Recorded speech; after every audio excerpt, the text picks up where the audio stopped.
Zdravím priatelia. Takže dneska vám ukážem, ako sa robí údržba na benzínovej motorovej pile. Ako medzi základné údržby motorovej pily by som sa venoval tejto časti, kde sa nachádza vzduchový filter. S plochým šrubovakom si odšrubíme horný kryt.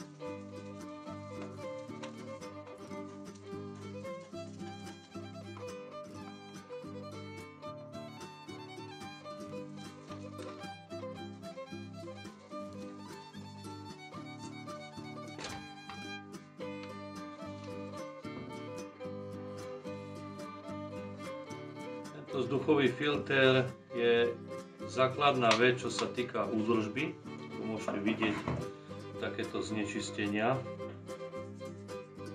Veľmi dôležité je si upchať túto saciu, tento sací otvor, aby sa nám tam nedostala žiadna nečistota. Jednoducho si ho upcháme nejakou malou handličkou.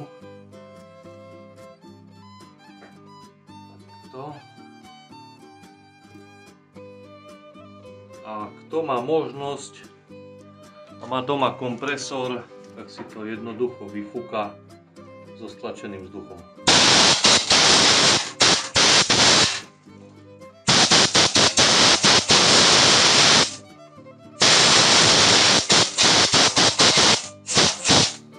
Taktiež si zoberieme aj tento vzduchový filter.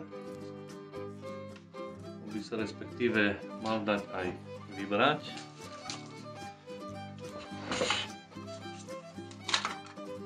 Takto.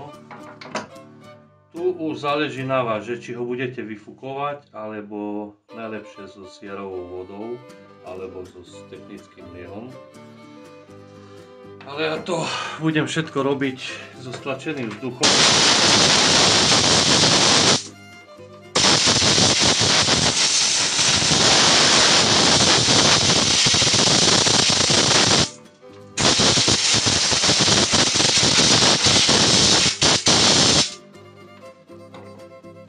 Trošku je ten kryt.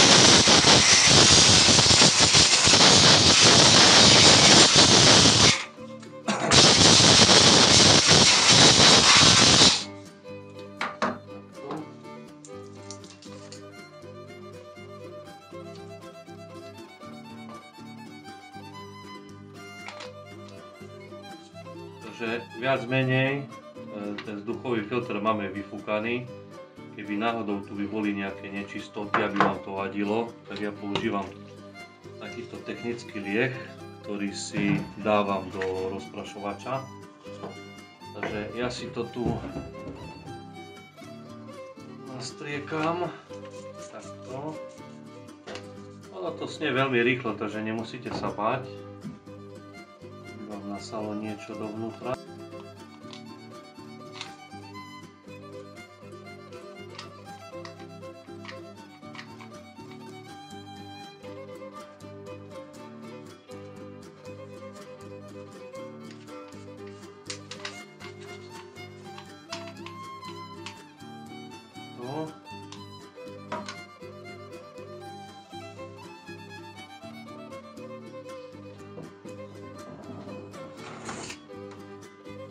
Keďže už toto máme viac menej očistené, vyfúkané,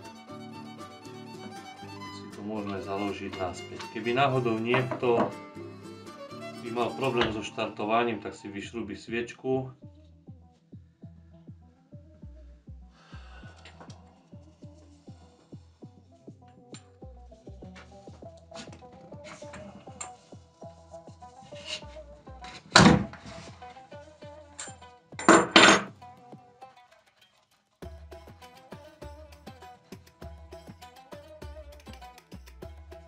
Môže si očistiť tiež technickým liehom, takto trošku.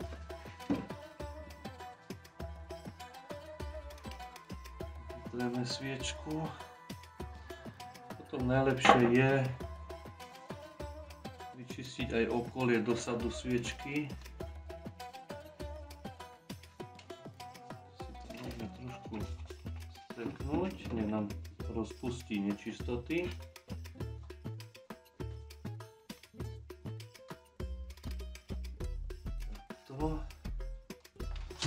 A môžeme párkrát zatiahnuť za štarter, že nám vyfúka aj prebytočné nečistoty, ktoré sa počas utierania dostali dovnútra.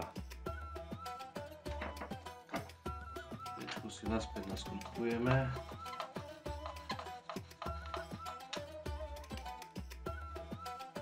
Zatiahneme. Nie silno, len tak zľahka.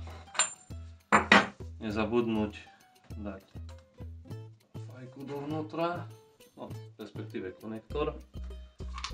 Už môžeme dávať aj kryt, ktorý si hneď môžeme aj dotiahnuť.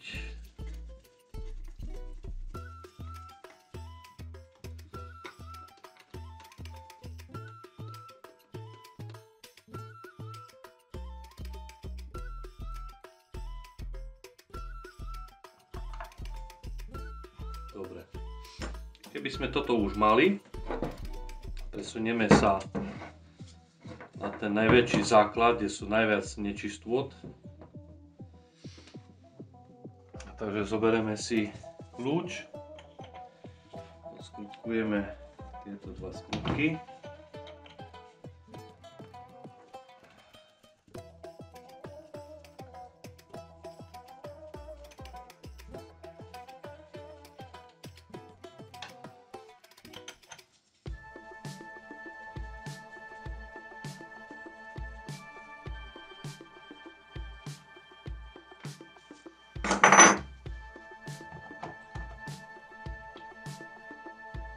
Takto to vyzerá po každom rezaní, či už krátkodobom alebo dlhodobom, tak sa nám tu hromadí nečistota, ktorú je potrebné raz za čas v niektorých prípadoch pravidelne čistiť.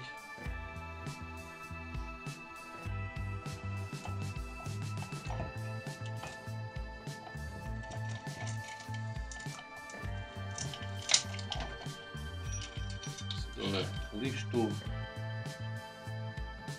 aj reťaz.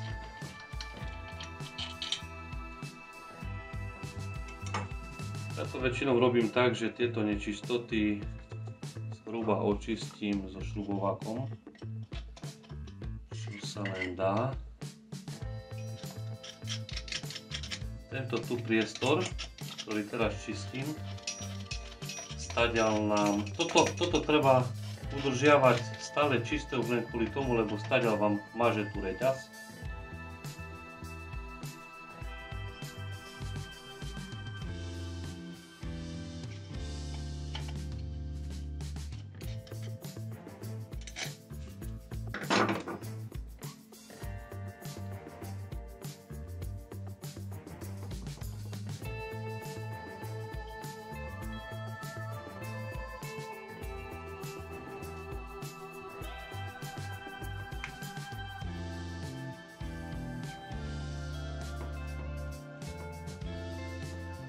A keď si myslíme, že to tak asi zhruba máme očistené, tak zase so stlačeným vzduchom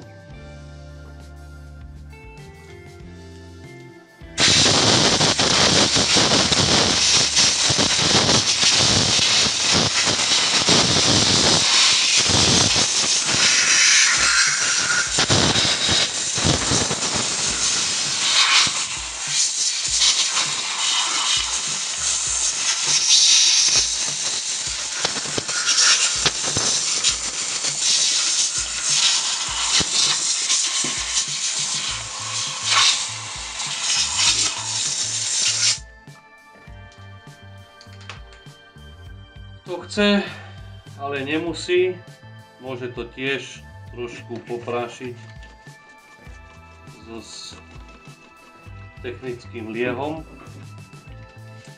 alebo jednoducho si naberie trošku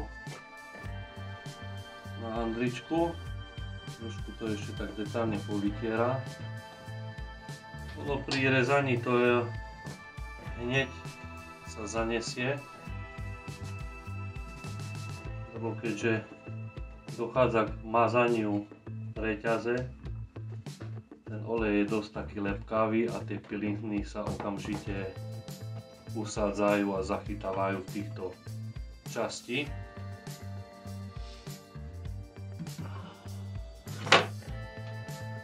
Čistíme si aj takto lištu.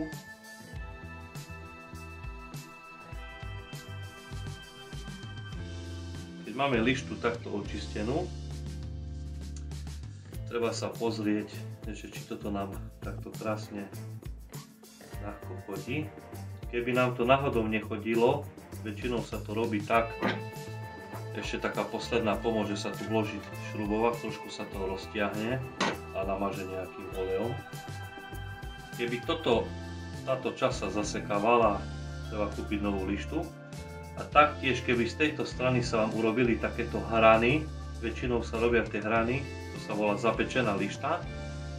Keď vám dojde olej, si to nevšimnete, tá lišta sa zahreje a urobí také hrany, ktoré už nie sú dobré pre túto lištu a taktiež aj pre reťaz. Takže v tom prípade je nutné kúpiť novú lištu. Keby sa vám náhodou zamotala reťaz, tak mám preto také jednoduché riešenie, a to také, že reťaz musíte mať tak, že keď si ju takto otočíte, tak tieto zuby musia byť z hornej strany. Tieto zuby musia byť z hornej strany. To znamená, že si nájdeme miesto, aby zuby boli takto hore. Položíme si to na stôl a hľadáme presne stred týchto dvoch častí. Reťaz sa nám takto krásne potom roztvorí. Máme tu ešte tento kryt brzdy. Si tiež takto očistíme, najprv so šrubovakom.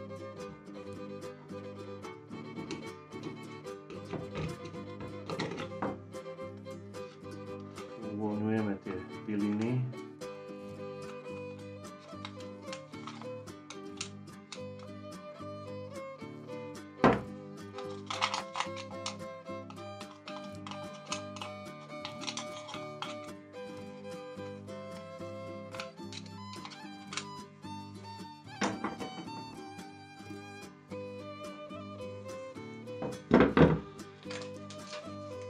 Potom so stlačeným vzduchom vyfúkame.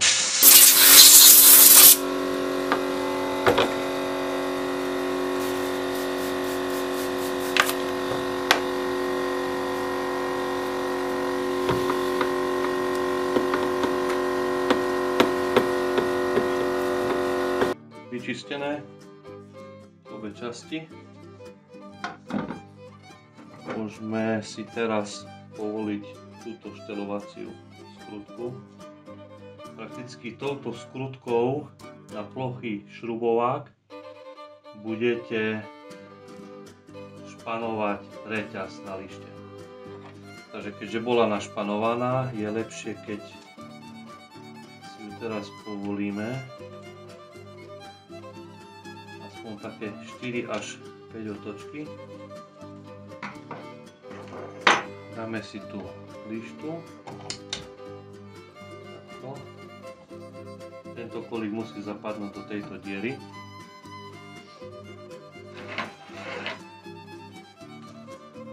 Reťaz dávame zubkami dopredu.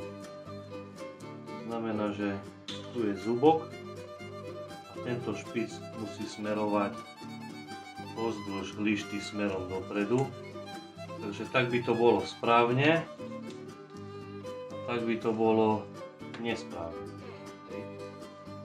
Takže musíme vedieť aj, jak tu reťaz si dať, takže len takto.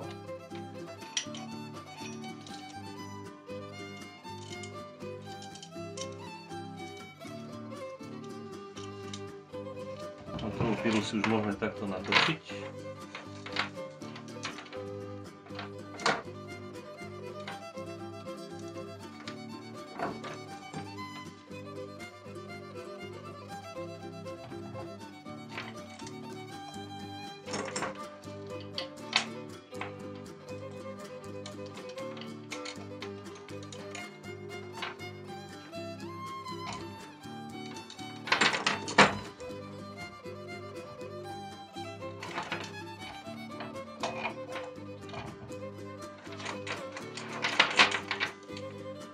už teraz prakticky, keď aj nám tu reťaz zapadla za brzdu do tých drážok, hej, tak pomaličky si tú lištu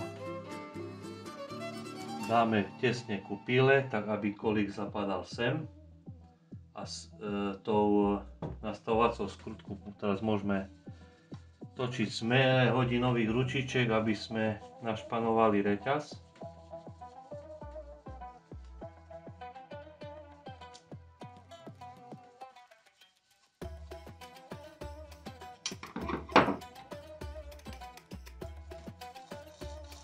Reťaz by nám mala chodiť takto voľne.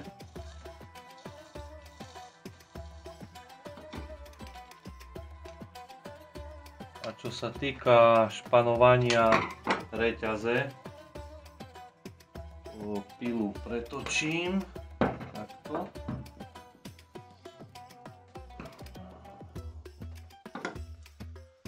Môžeme si dať už aj tento kryt.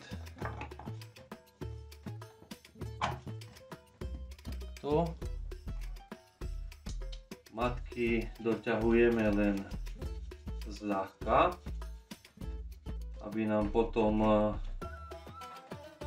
nič nebránilo ďalšiemu našpanovaniu reťaze.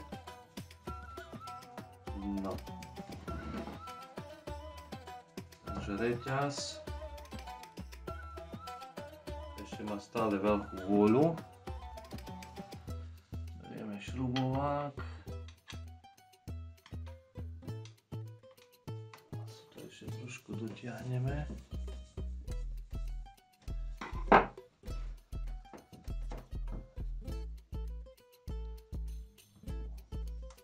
Tak by to malo byť. Teraz je to správne. Keď si chytíme reťaz oba rukami, tak to roztiahneme väčšou silou, aby spodná časť reťaze, aby v žiadnom prípade nevyšla z listy. Takže teraz si môžeme dotiahnuť už aj tie matky.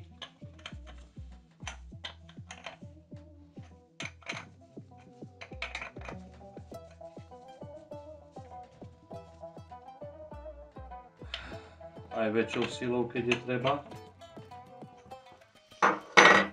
No a už je len na vás, že či si budete pilu čistiť celú, hej, vyfúkať okolo sytiča. A taktiež aj druhú stranu, kde pri štarteri je vrtuľa, ktorá chladí motor, lebo to je vzduchom chladený motor. To už nechám na vás, že či si budete čistiť aj toto. Ja to čistím občas, nie stále. No a nezabudnúť hlavne doliať olej po maximum a potom aj benzín. To znamená, že keď dolejete plnú nádržku oleja a taktiež benzín a benzín sa vám minie v tej pile, tak automaticky zase dolievate obidve nádržky. Olej, benzín. Nikdy nie len benzín. Stále treba aj olej, lebo ako som spomenul, môže dojsť k zapečeniu lišty, kde už potom tá lišta je nepoužiteľná a treba kúpiť novú.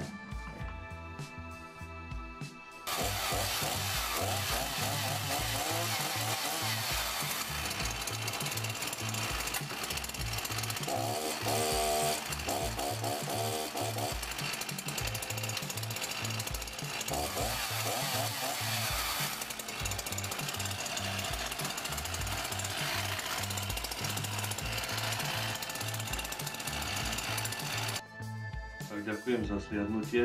Hádam, toto video vám pomohlo, ako svoju benzínovú motorovú pilu udržiavať funkčnú. Toto, čo som vám dneska ukázal, toto je základ pre motorovú pilu a tie zvyšné časti nie sú až také veľmi dôležité. Hovorím, ja to robím len občas, to bude chcieť, nech si to vyčistí aj celé, ale tieto filter a čas, kde je brzda motorovej pily, treba mať stále po každom rezaní najlepšie čistú, aby nedošlo k nejakému väčšiemu opotrebovaniu pily.